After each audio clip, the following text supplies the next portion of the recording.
సంక్రాంతి పండుగ వచ్చిందంటే చాలు చిన్న పెద్ద తేడా లేకుండా ప్రతి ఒక్కరూ సంబరంగా గాలిపటాలు ఎగరవేస్తూ సందడి చేస్తుంటారు. సంక్రాంతి పండుగ వారం రోజుల పాటు పతంగుల సందడి అంతా ఇంతా కాదు. ఆదిలాబాద్ మార్కెట్లో పతంగుల సందడి నెలకొంది. రకరకాల డిజైన్లలో కొనుగోలుదారులను ఆకర్షిస్తున్నాయి. అయితే పండుగ సంబరం విషాదాన్ని మిగిల్చకుండా ఉండాలంటే ఖచ్చితంగా పలు జాగ్రత్తలు తీసుకోవాల్సిందేనని జిల్లా పోలీసు యంత్రాంగం సూచిస్తుంది.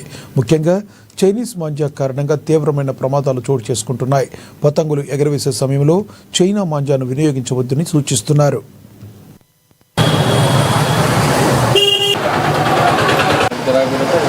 ఇది కూడా అమ్ముడు పోతుంది, మరి అవసరం ఏముంది మనకు అది అట్లా. ముందు ఇవే ఉండే ముందు ఒకటి గుడ్లకు ఒకటి ఫస్ట్ క్లాస్ మాంజా ఉంటుంది, స్మూత్ ఉంటుంది. ఏడాది దుకాణంలో అయినా అన్న, లేకపోతే రెండే ఉండే ముందు ఒకటి గుడ్లకు ఒకటి